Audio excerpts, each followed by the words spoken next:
हाय तुमचं सगळ्यांचं माझ्या नवीन एका व्लॉगमध्ये पुन्हा एकदा मनापासून स्वागत आहे. तर कालच्या व्लॉगमध्ये तुम्ही बघितलात आमच्या अनंतकृष्ण केळकर हायस्कूल वाड्यामधील 15 ऑगस्ट 2024 स्वातंत्र्य दिनाचा संपूर्ण कार्यक्रम कसा उत्साहात पार पडला. तर त्याचाच हा पार्ट 2 आहे आणि आजच्या या व्लॉगमध्ये तुम्हाला दरवर्षी आमच्या शाळेत 15 ऑगस्ट निमित्त सौ मालती जनार्दन जोशी वाचनालय व डॉक्टर वि वा नेवणे ग्रंथालय वाडा यांच्याकडून जी पानाफुलांची रांगोळी स्पर्धा आयोजित केली जाते ती स्पर्धा छान छान रांगोळ्या आणि विनर्ससुद्धा बघायला मिळतील. तर व्लॉग नक्की शेवटपर्यंत बघा आणि माझ्या चॅनलला नवीन असाल तर प्लीज सबस्क्राईब करा. तसेच बेल आयकॉनवर प्रेस करायला विसरू नका, जेणेकरून नवीन व्लॉग्स अपलोड केल्यानंतर तुम्हाला लगेच नोटिफिकेशन येईल. तर आता इथे तुम्ही बघू शकता खूप लहान लहान मुलंसुद्धा इथे उत्साहाने रांगोळी काढतायत आणि धनश्री मराठे तिकडे रांगोळी काढते. तर खडूच्या साह्याने आधी डिझाईन बनवून घेत आहेत आणि खरंच त्यांची चित्रकला इथून दिसून येते. तर चला आता बघूया कोणी कोणी भाग घेतला आहे. तर स्वरा पुजारी दिसते मला आणि हे अतिशय सुंदर असं संकल्पचित्र त्यांनी काढले बघा. तर त्यांना पायपुसणीची थीम देण्यात आलेली आहे लहान गटाला आणि मोठ्या गटाला तुम्हाला मी नंतर दाखवते तिकडे वेगळी थीम दिलेली आहे. तर छोट्या गटात सुद्धा खूप छान छान असं रांगोळी डिझाईन बनवत आहेत. तर हे शूट मी आधी केलं होतं 14 ऑगस्टला हे असं रांगोळ्याचं डिझाईन काढून घेतलं जातं आणि मग दुसऱ्या दिवशी 15 ऑगस्टला संपूर्ण रांगोळ्यामध्ये पानं फुलं भरून डिझाईन बनवली जाते, म्हणजे आपली रांगोळी पूर्ण केली जाते. तर आता त्यांना या सगळ्यासाठी केरकर मॅडमनी मार्गदर्शन केलेलं आहे आणि इकडे सईसुद्धा रांगोळीची डिझाईन बनवते, धनश्री गावकर आणि इकडे स्वरा हजारे, तसंच आर्यन बिरजे मुलंसुद्धा पार्टिसिपेट करतात. तर रांगोळीच्या स्पर्धेत फक्त मुलीच नाहीत तर मुलंसुद्धा स्वतःहून पार्टिसिपेट करतात. हे बघताना खूप छान वाटलं. प्रणव वाडेकर मदत करतो इकडे त्याच्यानंतर पूर्वा तावडे 9वी अ ची विद्यार्थिनी कंपासच्या साह्याने सर्कल बनवून घेते. तनिष कोइंडे इकडे तुम्ही बघू शकता. तर त्याचं वेगळंच डिझाईन चालू आहे, काहीतरी क्रिएटिव्ह होणार आहे नक्कीच.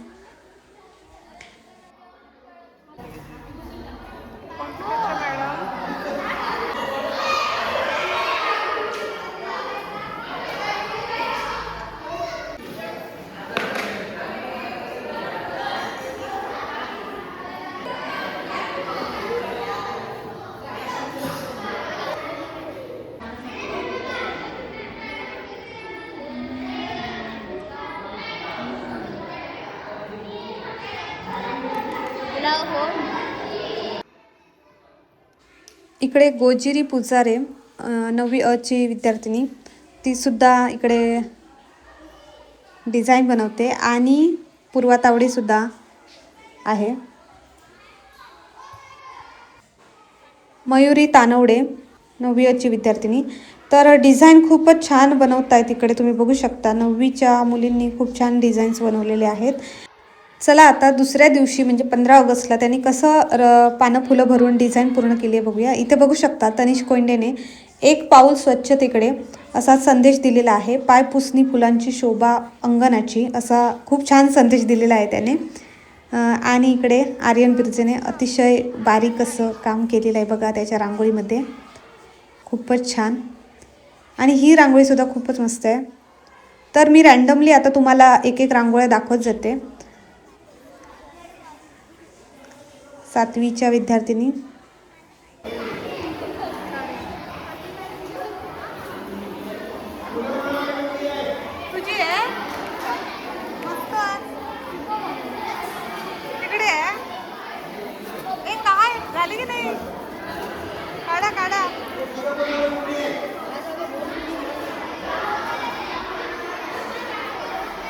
आणि इकडे ही धनश्री मराठेने काढलेली रांगोळी तुम्ही बघू शकता, खूपच सुंदर. आणि इकडे एका 5वीच्या विद्यार्थिनीची रांगोळी बघा. झेंडावंदन झाल्यानंतर या संपूर्ण रांगोळ्यांचं परीक्षण आपल्या प्रशालेतील काही शिक्षक करणार आहेत. तर त्याच्यानंतर उद्घाटन सोहळा होईल पाहुण्यांच्या हस्ते. आणि तुम्हाला सांगते, या स्पर्धेसाठी ही स्पर्धा सतत कायम चालू राहावी म्हणून आमच्या प्रशालेतील माजी पर्यवेक्षिका सौ उल्का जोशी मॅडम यांनी खूप मेहनत घेतली. त्यामुळे या स्पर्धेबद्दल आपण अधिकची माहिती त्यांच्याकडून जाणून घेऊया. नमस्कार, मी सौ उल्का दिनकर जोशी या शाळेची शिक्षिका व पर्यवेक्षिका म्हणून मी इथून निवृत्त झाले. 1980 साली या शाळेमध्ये मी उपशिक्षिका म्हणून माझ्या सर्व्हिसला सुरुवात केली आणि त्या वर्षापासून आज तागायत ही पाना फुलांची रांगोळी ही आगळीवेगळी स्पर्धा आमच्या शाळेमध्ये सातत्यानं चालू आहे. 1980 साली जेव्हा मी या सिंधुदुर्गामध्ये शिक्षिका म्हणून आले, तर अवतीभोवतीचा निसर्ग, तिथे फुलणारी पानं फुलं, विशेषतः ह्या श्रावणात येणारा सगळा बहर आणि एखाद्या टेडीसारखे हिरवळीनं माखून खाली पडलेले डोंगर, वाऱ्यावर डोलणारी हरणं, हे सगळं पाहून मलाच वाटलं की ह्याच्यातून काही रंगावलीसारखी कलाकृती करता येईल आणि लहान मुलांना काहीतरी एक क्रिएटिव्ह गोष्ट आपल्याला करण्याची संधी देता येईल. पहिल्या वर्षी मी स्वतः चौक आखून मुलांना रांगोळ्या भरून दाखवल्या. पानं फुलांचा वापर कसा करायचा, डिझाईन प्रपोर्शनेट कसं करायचं, आणि माझ्या सुदैवानं त्या माझ्या स्पर्धेला उदंड प्रतिसाद विद्यार्थ्यांकडून मिळाला. कधी कधी 120, 125, 130 इतके विद्यार्थीसुद्धा या स्पर्धेमध्ये भाग घेत असतात. आणि निसर्गात जावं, निसर्गातल्या रंगछटा डोळे भरून पाहाव्या आणि आपल्या छोट्या छोट्या हातांना चालना देऊन त्यातून एक सुंदर कलाकृती निर्माण करावी, ही कल्पनाच सर्वांना आवडली. हे प्रदर्शन दरवर्षी 15 ऑगस्टला ध्वजवंदनापूर्वी मुलं करतात. पहाटे 6 वाजता शाळेमध्ये येऊन त्या कलाकृती ते पूर्ण करून ध्वजवंदनाला उभे राहतात. त्यामुळे 15 ऑगस्टच्या ध्वजवंदनाची शानसुद्धा एक प्रकारे वाढते. ध्वजवंदनासाठी येणारे पाहुणे, पालक, विद्यार्थ्यांचे पालक आणि इतर ग्रामस्थसुद्धा हे प्रदर्शन पाहण्यासाठी खूप गर्दी करीत. या आमच्या शाळेपासून प्रेरणा घेऊन जिल्ह्यामध्ये अनेक ठिकाणी ही पानाफुलांची स्पर्धा चालू झाली. अनेक ठिकाणी मी या स्पर्धेसाठी परीक्षक म्हणून गेले. अनेक ठिकाणी या स्पर्धेसाठी मी मार्गदर्शन केलं आणि मला ते फार छान वाटतं की आता आपल्या देशामध्ये खूप ठिकाणी आपल्या जिल्ह्यामध्ये ही स्पर्धा आता खूप ठिकाणी चालते आणि मुलांच्या एका क्रिएटिव्हिटीला मोठ्या प्रमाणात वाव मिळतो. आता एक 3-4 वर्षात या स्पर्धेला 50 वर्ष पूर्ण होती. आत्ता जी मुलं रांगोळी काढत आहेत त्यांच्या वडिलांनीसुद्धा या शाळेत आपल्या एवल्या हातांनी अशा रांगोळ्या काढल्या आहेत आणि त्या 50व्या वर्षी सर्व आम जनतेला खुली अशी एक पानाफुलांची रांगोळी स्पर्धा करावी अशी एक कल्पना मनामध्ये आहे. धन्यवाद.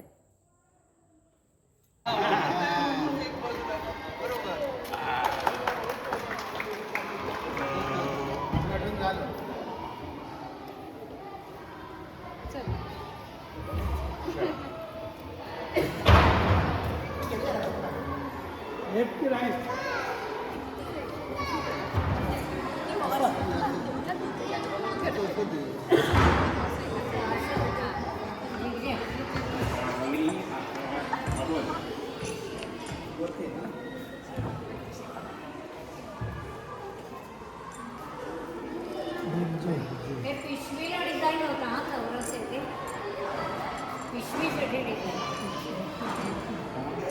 मोठ्या गटात आणि लहान गटाचा अर्धवर्तुळात पायपूस आहे.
तर चला आता मी सुद्धा ह्या सुंदर सुंदर रांगोळ्या व्यवस्थित निरखून बघून घेते.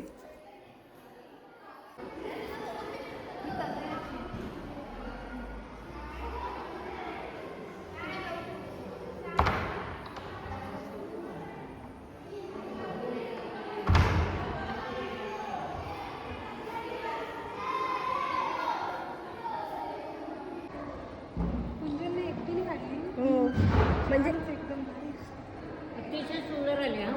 सुंदर आहे. हे इतकं बारीक काढणं फुलापानात सोपं नाही आहे.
तर खरंच खूप छान मुलांनी रांगोळ्या काढल्या आणि त्यांची ही क्रिएटिव्हिटी या स्पर्धेमुळे सर्वांसमोर आली.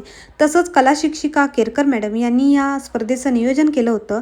सौ उल्का जोशी मॅडम यांनी स्पर्धेबद्दल अधिक माहिती दिल्याबद्दल खरंच मनापासून त्यांचे धन्यवाद.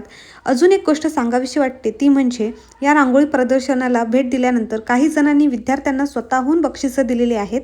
तर एवढ्या सुंदर रांगोळ्या मुलं इथे काढतात.